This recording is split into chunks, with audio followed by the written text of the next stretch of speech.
দেখো রেকর্ডিং চালু দিয়েছি। তাহলে বসুধারা হবে। বসুধারাটা কি এটা প্রথমে জানতে হবে। চেদিরাজ বসু, এর আগে মনে হয় তোমাদের গল্পটা বলেছি, আমি আবারও বলছি, যারা হয়তো শোনেনি শুনে রাখো, যে মুনিদের সঙ্গে দেবতাদের একটা বিষয়ে একবার তর্ক বিতর্ক হয়েছিল। কি বিষয় না, অজ নিত্যং। এখানে অজ বলতে দেবতারা বলছে ছাগ, আর মুনিরা বলছে অজ বলতে এখানে এক ধরনের ধান থেকে তৈরি চাল। এই বাকবিতণ্ডা এত মানে জোরালো হয়, এবং সেই সময় এই চেদিরাজ বসুকে সবাই মানত, দেবতারাও মানত আর মুনি ঋষিরাও মানত। চেদিরাজকে বলা হলো এটার মধ্যস্থতা করা। চেদিরাজ কি ভাবলো, যে যদি আমি দেবতাদের পক্ষ নিই তাহলে আমি দেবতাদের মতো পরবর্তীকালে পূজা পাবো, দেবতারা যেমন পাচ্ছে, আমার মূর্তি পূজা এ পূজা চালু হয়ে যাবে।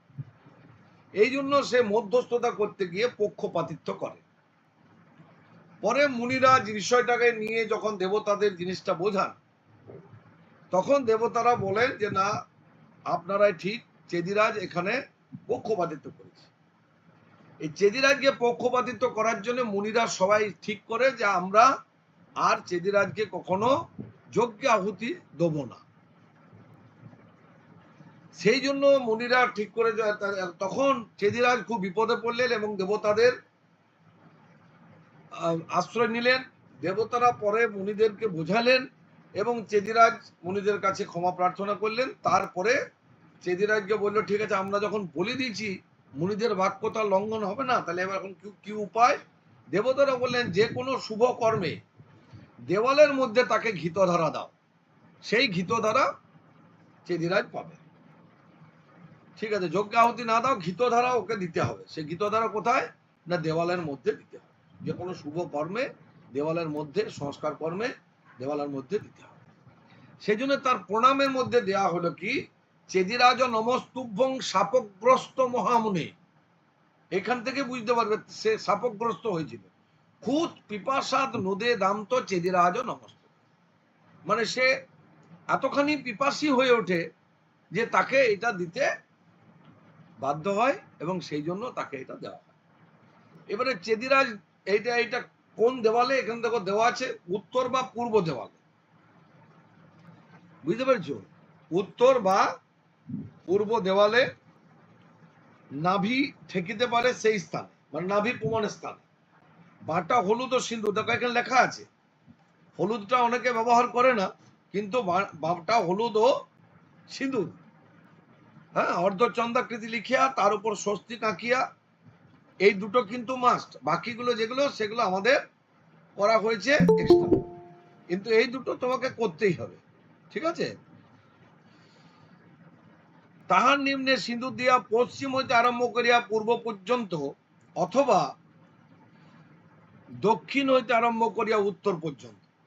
যদি তুমি পূর্ব দেওয়ালে করো তাহলে দক্ষিণ থেকে উত্তরে আসবে, আমি যেমন দেখিয়েছি ছবিটাতে। অথবা যদি তুমি উত্তর দেওয়ালে করো তাহলে পশ্চিম থেকে পূর্বে যাবে, মনে রাখতে হবে। হ্যাঁ, যদি পূর্ব দেওয়ালে করি তাহলে দক্ষিণ থেকে উত্তরে, আর যদি আমি উত্তর দেওয়ালে করি তাহলে পশ্চিম থেকে পূর্বে ক্রমশ যাবে। এটা মনে রাখতে হবে, লেখা আছে দেখো এখানে, ভালো করে পড়ো। পশ্চিম হইতে আরম্ভ করিয়া পূর্ব পর্যন্ত, তাহলে পশ্চিম থেকে পূর্বে। আর যদি এই দিকে করি তাহলে কি হবে, দক্ষিণ থেকে উত্তর। 5টি বা 7টি তিলক দিয়ে, আমি একটু আগে বলছিলাম যে আমাদের শাস্ত্রে কিন্তু 5 কিংবা 7 দেওয়া আছে, কিন্তু আমাদের যেটা দেশাচার কুলাচার অনুযায়ী মেয়েদের ক্ষেত্রে 7, ছেলেদের ক্ষেত্রে 9 দিয়ে থাকে। তো অধিকন্তু 9 দশায়ও যদি দুটো বেশিও পড়ে যায় তো কোনো ক্ষতি নেই, সুতরাং এটা দেওয়া যেতে পারে, ঠিক আছে? এইবারে ওই দেওয়ালে গোড়া পর্যন্ত ঘিত গলাইয়া কুশি করিয়া অবিচ্ছিন্ন ঘিতধারা দেবে। অবিচ্ছিন্ন মানে কোথায় যেন আটকে না পড়ে যায়, একদম পুরোপুরি ঘিতধারাটা নিচে পর্যন্ত আসবে। প্রতিবারেই এই মন্ত্র পড়বে, প্রত্যেকবারে এই মন্ত্রটা পড়বে। ওই সকল ঘিতধারাতে চেদিরাজ বসুর আবাহন ও পঞ্চ উপচারে পূজা করে প্রণাম করবে, তারপর ত্রিপত্র জল দিয়ে জলের ছিটা দিয়ে দেবে, বাস এ হয়ে গেল চেদিরাজ। বুঝতে পারলে না? পারলে না? পেরেছো? এবার আমি মন্ত্রটা সামবেদীয়টা পড়ছি, তারপর যজুর্বেদীয়টা পড়ে দেবো। সামবেদীয় আমরা সাধারণত যদ ওং যদবচ, এটা কিন্তু অনেকে আবার দুটো বেদিতেই পড়ে। সামবেদীদের যে মন্ত্রটা আছে সেটা হচ্ছে ওং যদবচ্চ হিরণ্যস্য যদবাবচ্চ গোবামত সত্যস্য ব্রহ্মণবচ্চস্তেন মাম সংসৃজামসি। এই যে মসি বলে টানটা, এটা কিসের জন্য না? এই সময়ে শঙ্খধ্বনি, উলুধ্বনি, অনেক মাঙ্গলিক ধ্বনি দিতে হয়। শঙ্খধ্বনি, উলুধ্বনি, আবার যদি ওখানে দেখবেন অনেকের ঢোল থাকে, সে ঢোলও পর্যন্ত সেই সময় বাজানো যেতে পারে। ঠিক আছে? সেই জন্য এবারে ভেতরে যদি ওইটা হয়, তাহলে পরে ওইটা বাইরে যখন শুনবে, যদি আমি জোরে গিয়ে না বলি তাহলে কিন্তু শুনতে পাবে না। সুতরাং সেই জন্য সংসৃজামসি করে টানটা দিতে হবে।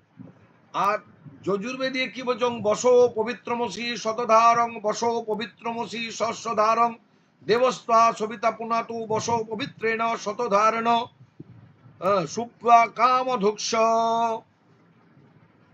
এটা যে যজুর্বেদীয় মন্ত্র, কিন্তু থাকলেও এই যজুর্বেদীতেও অনেকে ওই যদবচ্চ হিরণ্যেশ্বরী শোনা যায়, কিন্তু যজুর্বেদীর মন্ত্র কিন্তু আলাদা আছে। এইটা হচ্ছে যজুর্বেদী মন্ত্র যেটা পড়লাম, আর সামবেদীর মন্ত্র এটা। এইবারে সামবেদী যখন এই মন্ত্রটা দেওয়া হয়ে গেল, আমি এর আগেও বললাম, গীতধারা হয়ে গেল। গীতধারার পরে পঞ্চ উপচারে পুজো হলো, আবাহন হলো চেদিরাজ বসুর। আবাহনের পর পুজো হলো। পুজো হওয়ার পর তারপরে কি করব? চেদিরাজকে প্রণাম করব। প্রণাম করার পর চেদিরাজও ক্ষমস্য বলে একটা ত্রিপত্রের দ্বারা জলের ছিটা দিয়ে দেবো। তাহলে এখানে হয়ে গেল।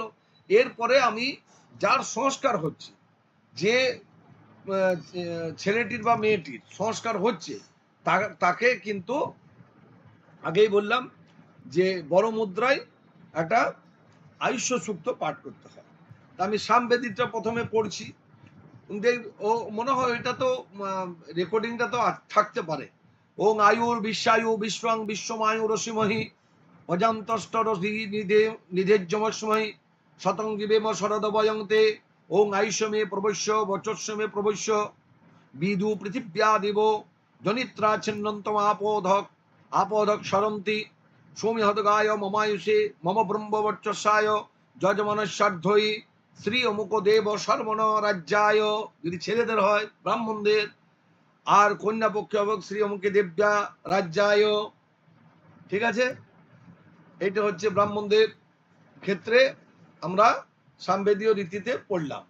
এবারে যজুর্বেদীয় রীতি। ওং আইসং বচ্চস্য গোং রায় স্পশম উদ্ভিদং ইদং গোং হিরণ্যং বচ্চস্য জৈত্রায় অবিষ্য দাতু তাদুমাম ওং ন তদ রক্ষাঙ্গুষি ন পিশাচস তরন্তি দেবানামজ প্রথম যুগুং ঝেতৎ ইয়ো বিভর্তি দাক্ষায়ণ গুং হিরণ্য গুং সদেবেষু কৃণুতে দীর্ঘমায়ু সমনুষ্যেষু কৃণুতে দীর্ঘমায়ু ওং যদাবদনন দাক্ষায়ণ হিরণ্য গুং শতানিকায় সুমনুষ্যমানা তন্ম আপদনামি শত শারদায়ম আয়ুষ আয়ুষ মঞ্জর দৃষ্টির যথাসম।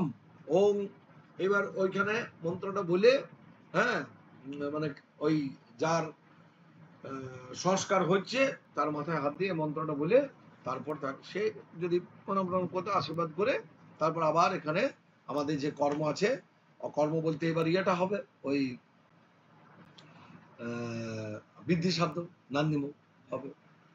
তাহলে এইটা আগামী সপ্তাহের জন্য আমি পড়ে রাখতে বলবো, দুটোই যজুর্বেদীয় সামবেদীয় দুই, বসুধারা এবং আয়ুষ্য সূক্ত পাঠ। বসুধারা এবং আয়ুষ্য সূক্ত পাঠ। আর আমি যে ছবিগুলো পাঠিয়েছি ওইভাবে সব দেখবে দেওয়া আছে। এবং ওই যে ইয়ে তৈরি, কি নাম, ওই ডোঙা তৈরি, যেটা পেটক কলা পেটক কেটে যেটা ডোঙা তৈরি, সে ডোঙা তৈরিটা শুধুমাত্র বিবাহ নয়, বিবাহ, অন্নপ্রাশন, উপনয়ন ইত্যাদি এবং শ্রাদ্ধাদি সমস্ত কর্মে ওই রকমই হবে। অর্ঘ্যপাত্র দু সাইজে দেখিয়েছি, একটা বড় দেখিয়েছি, একটা ছোট দেখিয়েছি। কারণ অনেক সময় কলার খোলা অর্থাৎ কলার পেটো যেটা আমরা বলি সেটা কম পড়ে গেলে তখন ছোট সাইজেরও করা যায়। দুটোই কিন্তু অর্ঘ্যপাত্র। ঠিক আছে, এটা হচ্ছে অর্ঘ্য দেওয়ার নিয়ম।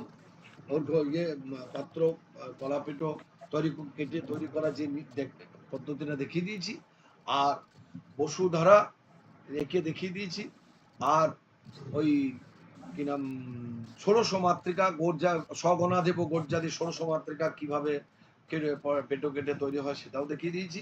এইগুলো তোমরা সব রপ্ত করো। আগামী সপ্তাহে কিন্তু এগুলো নিয়ে আমি চর্চা করব, জিজ্ঞাসা করব। যদি কারো কোনো প্রশ্ন থাকে আমি এটা কেটে দিচ্ছি, প্রশ্ন থাকলে প্রশ্ন রাখতে পারো।